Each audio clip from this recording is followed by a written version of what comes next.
저희는 이제 한자 같은 경우에는 옆으로 쓰지 않습니까? 아니면은 최근에 이제 옆으로 쓰거나 밑으로 쓰는데 히브리어 문자는 옆으로 쓰게 되어 있습니다.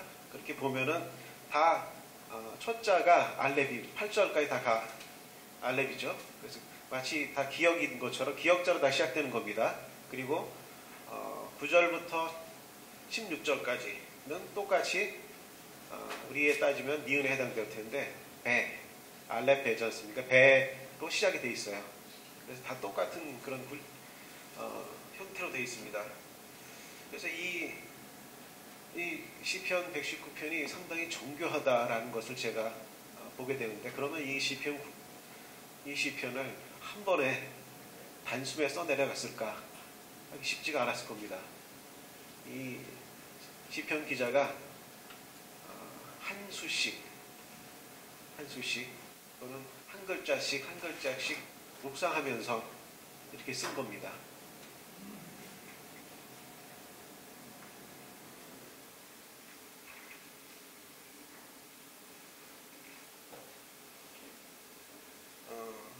이 시편 119편의 핵심 주제는 무엇일까? 하나님의 말씀이죠. 많이들 아시고 계실 겁니다.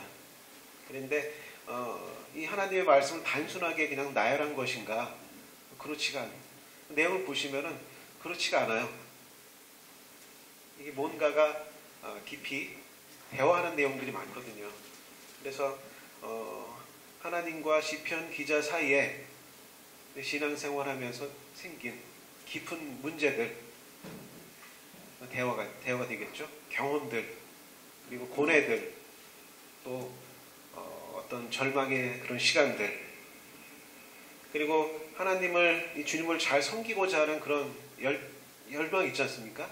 그 열정과 그 분투, 그런 가운데죠. 그런 가운데 주제가 하나님의 말씀인 것입니다. 이 시편 119편을 읽는 방법은 어떻게 될까요? 그냥 보면은 잘 이렇게 와닿지가 않아요. 그리고 이게 누구한테 하는 얘기인가? 시편 기자와 그 하나님과의 얘기겠죠. 나하고는 무슨 상관이 있을까? 이 말씀을 읽는 열쇠는 믿음입니다. 그래서 우리 주 예수 그리스도에 있는 믿음으로 이 시편 말씀을 대할 때 이 말씀이 내가 대하는 게 아니라 이렇게 끌어당기죠. 그래서 이 독자를 끌어당기는 그런 힘이 있습니다. 만약에 여러분이 믿음으로 신앙생활을 하고 있는 중이라면 나의 하나님과 나의 고백, 나의 간구와 하나님의 말씀, 이게 끝없이 이제 반복이 되죠. 그 안에서. 그리고 이것이 22개의 말씀의 스테이지에서 세계로 우리를 초청을 합니다. 시편 119편 1년부터 22년까지 말씀의 주제가 22개가 주제가 있는데, 이거는 제가 임의로 정한 겁니다. 한번 이제 카톡으로도 보내드렸는데 한번 읽고 진행하겠습니다. 1년은 1절부터 8절이죠. 말씀이 주는 행복입니다. 2년은 9절부터 16절, 청년을 지키는 말씀. 3년에는 청년이란 단어가 여기 시편 119편에 나오는데 참 좋구나 하는 그런 생각이 듭니다. 3년에는 17부터 24절까지는 진실을 알려주시는 말씀. 4년부터는 연약한 인생과 말씀. 5년은 의의 길로 인도하시는 말씀. 6년에서는 성도를 지키는 말씀. 7년은 말씀이 주는 위로와 안식. 8년은 말씀 속에서 분투. 9년에서는 고난당함을 유익으로 바꾸는 말씀. 10년은 여호와를 경외하는 말씀. 11년은 81절부터 88절이죠. 고통받는 자에게 성실하신 말씀. 12년은 영원한 말씀. 13년은 말씀이 주는 지혜, 14년은 인생의 등과 빛이 되는 한 구절의 말씀, 15년은 말씀을 떠나는 위험, 말씀을 떠나는 자가 어떠한 위험을 빠지게 되는지, 16년은 주의 의로우신 말씀, 17년은 주의 얼굴을 비추는 말씀, 18년은 말씀을 향한 사랑과 열정, 19년에서는 말씀을 통한 그리스도와의 연합, 20년 153에서 160절이죠. 변호하시고 구원하시는 말씀, 21년은 오직 말씀으로, 22년은 말씀으로 드리는 찬양과 간구. 이렇게 순전히 제가 정한 그런 제목인데, 여기서 몇 가지 연만 오늘 말씀드리고 마치도록 하겠습니다. 자, 1년을 보시면은 1절이죠. 1절부터 8절. 행위가 온전하여, 1절입니다. 여호와의 율법을 따라 행하는 자들은 복이 있으며. 2절. 여호와의 증거들을 지키고 전심으로 여호와를 구하는 자는 복이 있도다. 이렇게 되는데요. 사람들에게 어떤 삶을 살고 싶으십니까? 이렇게 물어보면은 대부분 얘기하잖아요. 행복한 삶을 살고 싶습니다. 또 우리의 사랑하는 가족들, 친구들한테 행복하라고 이렇게 복을 빌기도 합니다. 여기에 복이 있으며 이 뜻은 행복하다 또는 기쁘다, 기쁨이 가득하다, 그런 뜻입니다. 말씀을 따라 사는 사람이 기쁘고 행복하다는 그런 말씀인데요. 우리가 구원을 받으면은 사람들이, 구원받은 성도들이 하나님의 말씀을 순종하고자 하는 그런 이 소원과 또 그런 열정이 이렇게 가득 넘치게 되죠. 죄를 짓고 또 전에 이제 불의를 행하는 것을 아무렇지도 않게 또는 꽤 깨름직하게 생각하기도 하죠. 그런데 그러다가 정반대가 되는 겁니다. 하나님의 말씀을 더 잘 알고 싶고 또 더 잘 순종하고 싶고 그런 마음이 듭니다. 여기 시편 기자의 마음이 어떻습니까? 여기 잘 표현이 되어 있는데 시편에 보면은 이 사람의 감정 상태, 그런 마음 상태라고 얘기할 수도 있고요. 남아 있습니다. 전심으로 임하기를 원하죠. 그리고 주위에서 듣기를 원합니다. 그리고 기꺼이 배우고자 하는 그런 마음을 갖고 있습니다. 그리고 이 구절에 보면은 내가 7절입니다. 주의 의로운 판단을 배울 때는 정직한 마음으로 주께 감사하리다, 이렇게 되어 있는데, 이렇게 판단을 받아도 그걸 기꺼이 수긍을 합니다. 하나님의 말씀에 대해 이 행복한 사람은 어떤 사람일까요? 하나님의 말씀에 대해서 내 마음에 아무 거리낌이 없어요. 그러신 적 있으시죠? 네.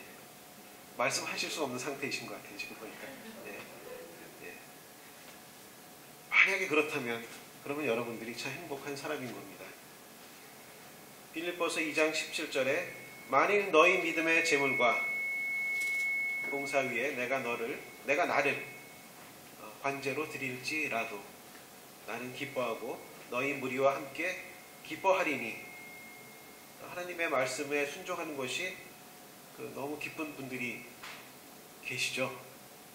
그래서 헌신하고 또 봉사하는 게 어떤 면에서 소모하는 것이 될 수 있는데 그게 기쁜 거죠. 그래서 말씀이 주는 행복, 또 말씀을 순종할 때 오는 행복을, 그런 것을 받으시는 분들이 성도들입니다. 그래서 이게 우리가 다른 사람의 인정을 받았기 때문에 기쁜 게 아니라 내가 하나님의 말씀을 순종을 하기 때문에 그래서 기쁜 거거든요. 그냥 우리 그런 기쁨이 그냥 오는 겁니다. 바로 하나님의 말씀이 우리에게 행복을 주기 때문에 이렇게 오는 것이죠. 8절을 보면은 내가 주의 율례들을 지키오리니 나를 아주 버리지 마옵소서 이렇게 라고 간구를 하고 있는데 1년의 이 마지막 절이 좀 이상해요. 이게 자신만만하고 또 거칠 것이 없는 그런 사람하고는 다른 겁니다. 여기에 그 시편 기자가 이 하나님의 말씀을 순종하는 것이 내가 완전한 자이기 때문에 하나님의 말씀에 순종할 수 있는 것이 아니라는 그런 단서를 줍니다. 하나님의 은혜는 받을 자격이 없는 자에게 주시는 은총인데요. 이게 죄인 중에 괴수다라고 그러기도 하고 마땅히 죄로 인해 영원한 형벌을 받을 자에게 그런 자에게 우리에게 믿음을 주신 겁니다. 나는 연약해서 실패할 수 있습니다. 그러나 내가 지금 주님의 말씀에 순종하는 것에는 거짓이 없습니다. 나를 지켜주시고 보호해 주옵소서 이렇게 얘기하는 부분이 저한테는 이제 들리는 것 같습니다. 이것은 거래가 아니죠. 단지 복 있는 자가 갖는 그런 겸허한 자세라고 보시면 되겠습니다. 네. 2연 보면은 9절부터 16절까지인데요. 청년을 지키는 말씀 이렇게 제가 제목을 잡았습니다. 우리가 보통 외울 때 9절과 11절을 외웁니다. 그래서 청년이 무엇으로 그 행실을 깨끗게 하리이까 주의 말씀만 따라 상갈 것이니 주의 말씀만 지킬 따름이니이다. 개역 한글에는 주의 말씀을 따라 삼갈 것이니이다 이렇게 되어 있죠. 내가 주께 범죄하지 아니하려 하여 주의 말씀을 내 마음에 두었나이다. 이렇게 되어 있는데 이게 참 많이 외우는 구절입니다. 그리고 우리가 학생 시절을 마치고 청년들한테 청년이라고 되어 있지 않습니까? 그러니까 이제 청년들에게 하는 말씀인데 학생 시절을 마치고 사회에 진출하는 청년들에게 여러 가지 그런 유혹이 또 여러 가지 손길들이 다가옵니다. 이게 사악한 그 악마의 모습으로 찾아오면 얼마나 쉽겠어요? 구분하기가. 근데 그렇지가 않죠. 그래서 광명한 천사의 모습으로 오기도 하고 또 여러 가지 이제 아름다운 문화의 모습으로 오기 때문에 우리가 이제 완전 무장을 이렇게 해제하게 되기도 합니다. 최근에 우리가 코로나 사태로 신천지의 실체들을 여러 가지 보는데 그 정체를 알 때까지는 그 교육을 시키는 거죠. 계속 교육을 시켜서 완전히 교육이 될 때까지는 자기 자신을 드러내질 않습니다. 그리고 그게 상당히 무서운 덫입니다. 그러니까 알 수가 없는 거죠. 드러내질 않기 때문에. 그런 모습인데 청년이 무엇으로 그 자신을 깨끗게 할 수 있겠습니까? 없을 것 같은 생각이 좀 듭니다. 청년이 무엇으로 그 자신을 지킬 수 있을까요? 이 세상에서는 그 여러 가지 안전장치가 있는 것을 보게 되는데요. 법도 있고, 정부기관도 있고, 또 무슨 사회기관들도 있고, 이런 부분들이 예방을 하기도 하고, 또는 뭐 처벌을 하기도 해서 그 사회를 유지하고 지켜줍니다. 그리고 더 가까이는 우리 가족들과 친구들이 사람을 사랑하기 때문에 잘못되어 있으면은 조언을 하고 지키려고 노력을 합니다. 그런데 그런 모든 것이 잘못되면은 그건 누가 청년들을 지킬 수 있을까요? 청년의 믿음과 신앙이 공격을 받을 때 누가 지킬 수 있을까요? 이 성경은 말씀을 하시죠. 하나님의 말씀이 그를 지켜주신다라고 말씀을 하십니다. 이 폐역한 세대에서 잘못된 것을 잘못되지 않았다고 얘기하고 범죄에 대해서도 괜찮다라고 얘기합니다. 그런데 이 시편 기자 그리고 청년은 이렇게 고백을 하게 되게 됩니다. 내가 주께 범죄하지 아니하려 하여.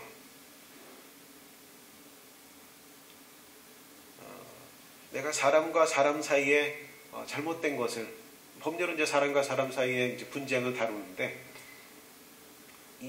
여기 나오는 이 청년은 내가 주께 범죄치 아니하려 하여. 그래서 내가 하나님과 자기 자신의 관계로 들어가는 거죠. 그래서 내가 하나님께 무슨 잘못한 게 있는가? 기준이 다릅니다. 내가 하나님께, 이 절대자이신 하나님께 잘못한 게 있는가? 그 말씀을 따라 생각하는 겁니다. 그래서 그 청년을 이 말씀이 지켜주는 거죠. 이 11절 이후에는 그럼 어떻게 주의 말씀을 내 마음에 두었나이다 라고 이렇게 돼 있는데, 내가 주께 범죄치 아니하려 하여 주의 말씀을 내 마음에 두었나이다 라고 청년이 고백을 하지 않습니까? 이게 참 듬직하고 멋진 고백인데, 그거를 가능하게 하는 부분이 바로 뒷절에 나오죠. 12, 13, 14, 15절에 나옵니다. 12절을 보실까요? 주의 율례들을 내게 가르치소서, 이렇게 되어 있습니다. 12절에 찬송을 받으실 주 여호와여, 주의 율례들을 내게 가르치소서. 내게 가르치소서 이렇게 되어 있고요. 이거는 배우는, 학습하거나 배우는 그런 마음이고요. 13절에는 주의 입의 모든 규례들을 나의 입술로 선포하였으며, 이거는 이제 뒤에 보시면 나의 입술로 선포하였으며, 이거는 나누는 거죠. 내가 배운 것을 잘 정리가 되어야 됩니다. 그리고 그것을 얘기할 수 있어야 되는 거죠. 우리는 말씀 읽고 나누는 시간을 갖지 않습니까? 그런 것처럼 내가 하나님의 말씀을 들었는데, 배웠는데 얘기는 못 하겠어요. 이건 곤란한 겁니다. 이렇게 나눌 수 있어야 되는 겁니다. 말할 수 있어야 되는 거죠. 그리고 세 번째는 14절입니다. 내가 모든 재물을 즐거워함 같이 주의 증거들의 도를 즐거워하였나이다. 이게 즐거워하는 겁니다. 첫 번째와 두 번째가 반복될 때 배우고, 또 내가 정리하고, 이게 반복될 때 이 가치를 금은 보화보다 라고 되어 있으니까, 이 하늘의 보화가 나에게 쌓여가는구나 라는 그 가치를 알 때 즐겁죠. 여기 청년들이 좀 있는데 그럴 때 즐거움을 느끼게 됩니다. 그런 거 제가 봐도 그런 것 같아요. 보니까 하늘의 보화가 쌓여가는구나 하고 청년들이 즐거워하는 것 같아요. 그 다음에 15절에 마지막 방법이 나와 있는데, 내가 주의 법도들을 작은 소리로 읊조리며 주의 길들에 주의하며, 여기서는 작은 소리로 읊조리며 이렇게 되어 있는데, 이거는 어떤 것을 의미하냐면은 묵상을 한다는 것을 의미합니다. 작은 소리로 읊조리한다는 것은 이렇게 혼자 이렇게 공부하시는 분들 보면 막 뭐라 그러잖아요. 그래서 열심히 공부하나 보다, 그런 모습을 이제 지하철이나 이런 데 보면은 볼 때가 있어요. 그러니까 거기에 깊이 이렇게 생각에 빠져서 묵상하는 것을 이렇게 보게 됩니다.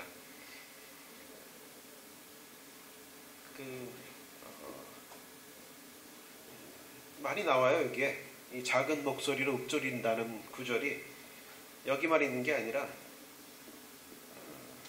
27절에도 쭉 한번 여섯 구절이 나오는데요. 이 15절 외에도 27절에 내가 주의 기이한 일들을 작은 소리로 읊조리리이다.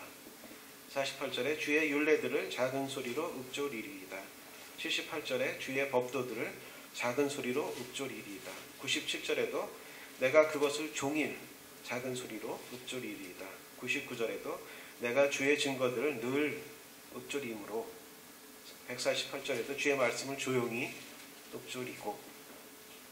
읊조리려고 이렇게 계속 생각하는 모습, 연구하는 거, 하나님의 말씀이 떠나지가 않는 겁니다. 이게 그래서 계속 생각하게 되죠. 묵상하게 되고 그렇게 이런 네 가지를 말씀을 통해서 과정을 통해서 청년은 그 마음에 하나님 말씀 내 마음에 두었다라고 고백을 합니다. 배우고 또 나누고 그 가치를 즐거워하고 묵상할 때 이것이 이루어지는 것을 보게 됩니다. 여기에 보면은 말씀이라는 말만 나오는 게 아니라 여러 가지 다른 표현들이 나오죠.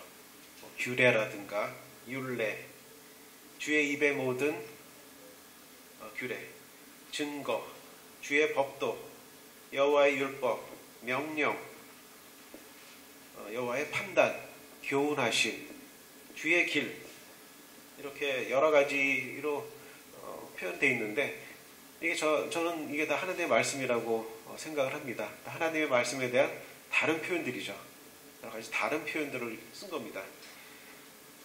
자, 그러면은 이 표현들이 119편의 1절부터 176절까지 나오는 동안에 단 한두 구절, 모든 구절에 다 이 내용들이 있어요. 1절부터 176절까지 모든 구절들에 하나님에 대한 말씀이 다 있는 겁니다. 없는 구절이 한두 개 있는 것 같은데 전부 다 있는 거죠. 그 외에는 다 하나님의 말씀이 어떻다라는 얘기들이 다 가득 차 있습니다. 예, 이제 구연으로 넘어가서 구연은 65절부터 72절인데요. 지금 저희가 1년과 2연을 했죠. 구연으로 넘어가시면 65부터 70인데요. 65부터 72절, 67절과 71절, 72절만 제가 읽어드리겠습니다. 고난 당하기 전에는 내가 그릇 행하였더니 이제는 주의 말씀을 지키나이다. 71절, 고난 당한 것이 내게 유익이라. 이로 말미암아 내가 주의 율례들을 배우게 되었나이다. 72절, 주의 입의 법이 내게는 천천 금은보다 좋으니이다. 이렇게 되어 있습니다. 69절에 보시면은 교만한 자들이 거짓을 지어 나를 치려하였사오나 나는 전심으로 주의 법도를 지키리이다. 이렇게 되어 있는데 이 구절을 통해서 이 상황 설명을 좀 알 수 있는 것 같습니다. 원치 않는 어려움을 당하게 된 거죠. 이 시편 기자가 또는 우리가 원치 않는 어려움을 당할 때가 있습니다. 지금도 이제 그런 때죠. 많은 사람들이 이 사건을 통해서 고통을 받고 있는데 거기에 대해서 그것을 대하는 사람들의 그런 마음가짐은 다 다릅니다. 어떤 사람은 다른 사람에게 비난을 하기도 하고 어떤 사람은 그것을 적극적으로 막으려고 사명감에 따라서 행동하는 사람도 있습니다. 각 사람마다 고난이 다 있죠. 사람마다 다 다르다고 나는 고난이 없다 그러는데 그런 사람은 없습니다.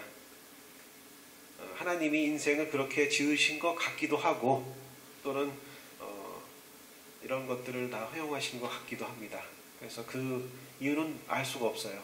욥기에서 욥이 질문을 하지만은 안 가르쳐 주시지 않습니까?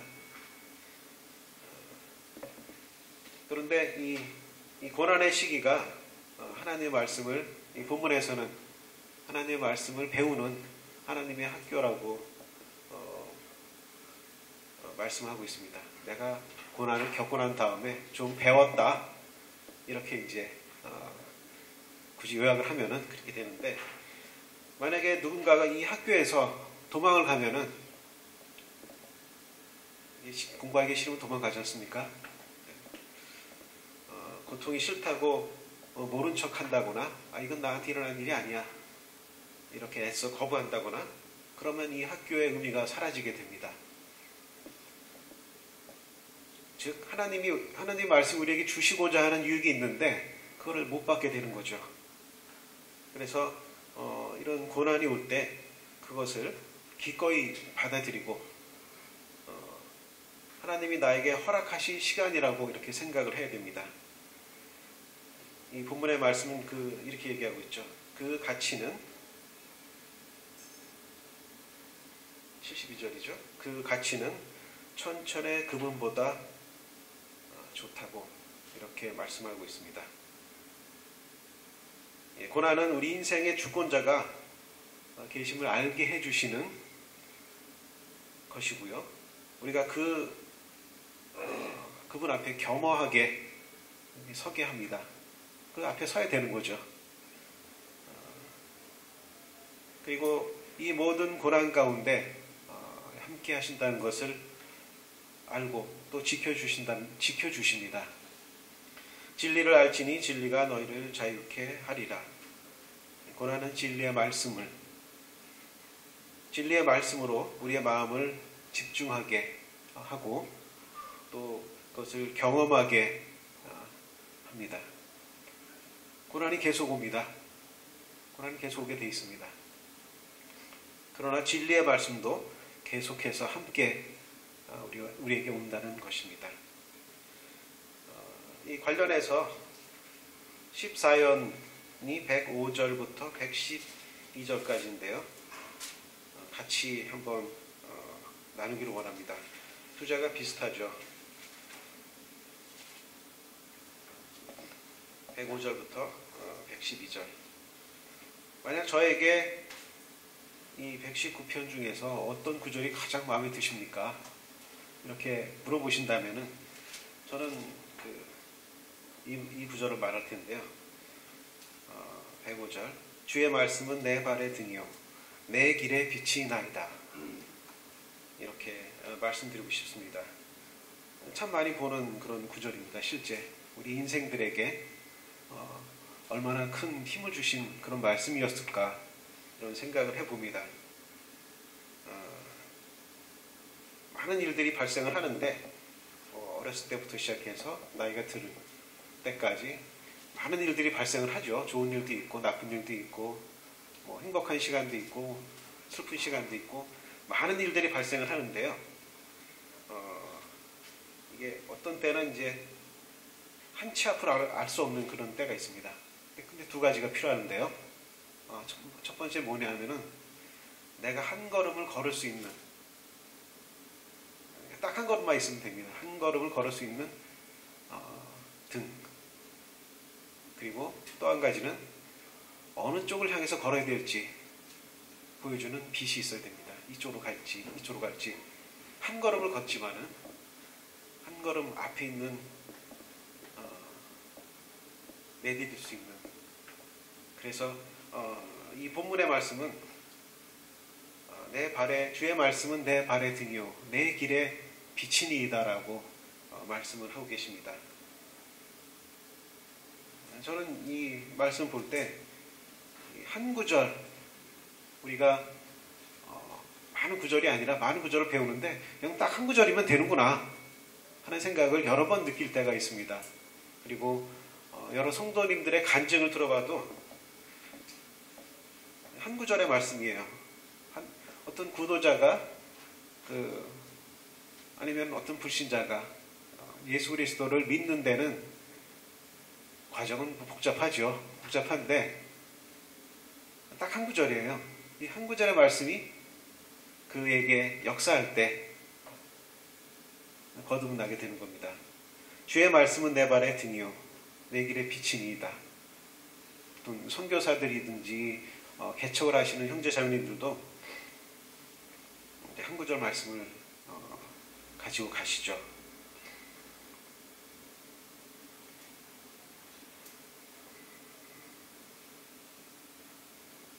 바로 근데 한 가지 중요한 것이 있는데요. 이 한 구절의 말씀을 얻기 위해 한 가지 중요한 게 있는데, 그거는 우리가 하나님의 앞에 이 고난을 피하지 말고, 아니면 우리에게 주어진 현실을 피하지 말고 바로 서야 됩니다.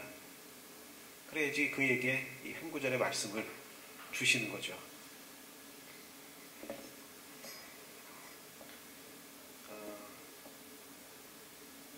마지막으로 22년은 말씀으로 드리는 찬양과 어떤 간구를 이야기하고 있는데요. 21년은 161절부터 168절 마지막으로 보시고 정리를 하도록 하겠습니다. 161절은 고관들이 거짓으로 나를 핍박하오나 나의 마음은 주의 말씀만, 이렇게 되어 있습니다. 나의 마음은 주의 말씀만. 그리고 162절은 사람들이 많은 탈취물을 얻는 것처럼 나는 주의 말씀을, 이렇게 되어 있고요. 163절은 나는 거짓을 미워하며 싫어하고 주의 율법을 이렇게 되어 있습니다. 주의 율법을 사랑하나이다, 이렇게 되어 있는데, 여기서 시편 기자는 자신이 주님의 말씀만, 하나님의 말씀만 경외하고 즐거워하고 또 사랑한다고 이렇게 고백을 하고 있습니다. 여기 나오는 고관이라든가 거짓이라든가 이런 것들은 우리의 신앙을 무너뜨리는 그런 상징처럼 해석해도 될 것 같습니다. 그런 것들이 될 수 있겠죠. 요새는 어떤 게 있을까요? 보면은 유튜브를 많이들 보시지 않습니까? 저희 셋째 딸도 학교를 안 가니까 하루 종일 이거 보는 거예요. 그래서 못 보게 해도 어디 가서 보고 있고 그래서 말릴 수가 없어요.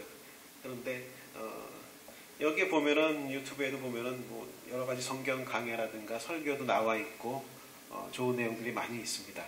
그런데 반면에 또 그렇지 않은 것도 이건 과연 이건 사이비 같은데 교묘한 말솜씨로 얘기하기 때문에 그걸 잘 혼란스러운 그런 것들도 많이 있죠.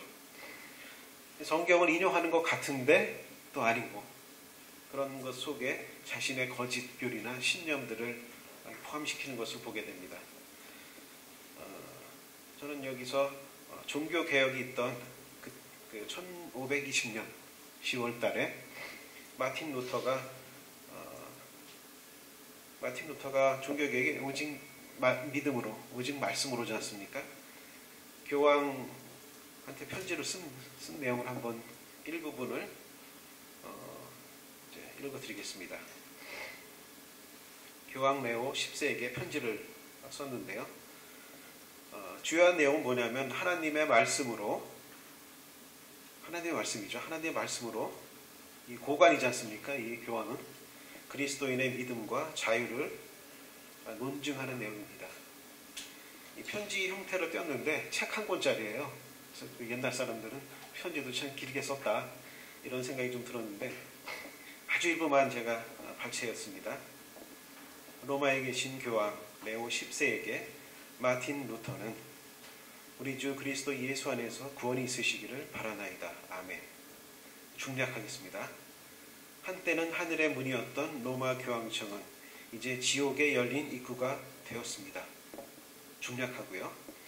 영명하신 레오시여, 청컨대 이번 한 번만 나의 주장을 변호하고 기아의 진짜 원수들을 고발하는 것을 허용해 주시기를 바랍니다. 또 중략을 하겠습니다.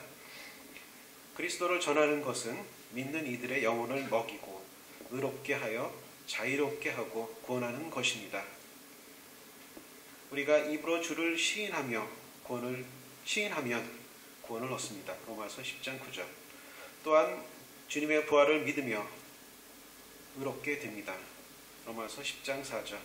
바울은 의인은 믿음으로 말미암아 살리라. 로마서 1장 17절이라고 했습니다.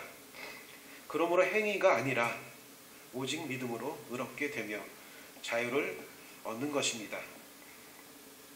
믿음은 행위와 관련하여 그 무엇도 관계될 수 없습니다.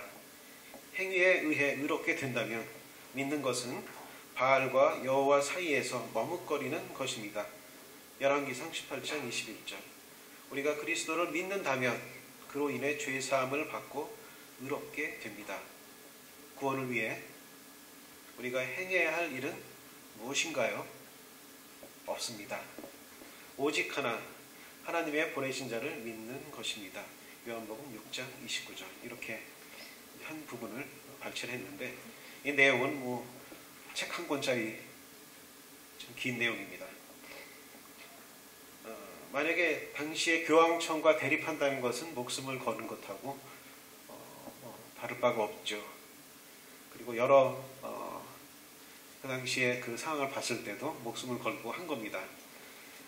근데 마틴 루터는 오직 말씀에 따라 행위로 구원받는 것이 아니라 오직 믿음으로 구원받는다고 성경 말씀을 인용하면서 그 무서운 교황에게 편지를 썼습니다. 지금도 변함없이 로마 교황청은 믿음 더하기 행위로 구원을 받는다고 가르치고 있죠. 그런데 우리가 의지해야 될 것은 오직 말씀인 것을 500년 전에 살던 마르틴 루터가 우리에게 가르쳐준 그런 메시지입니다.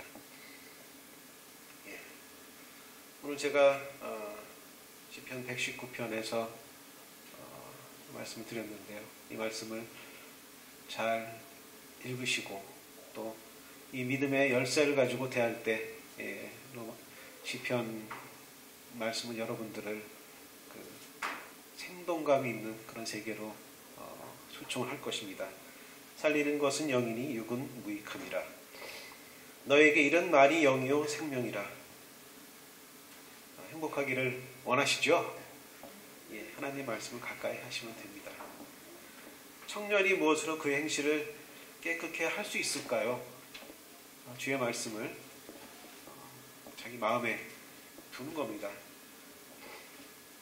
주의 말씀은 내 발의 등이요 내 길의 빛이니이다. 참 지금 막막한 시기이죠. 한 걸음 앞을 알 수 없는데 주께서 그 한 걸음과 내가 어느 쪽을 향해 걸어야 될지 가르쳐 주십니다. 여러분의 각자의 인생 가운데 하나님 앞에 바로 섰을 때 주께서는 이러한 한 구절의 말씀을 가르쳐 주실 겁니다. 그걸 기대하시기를 바랍니다. 기도하시고 시간을 마치도록 하겠습니다.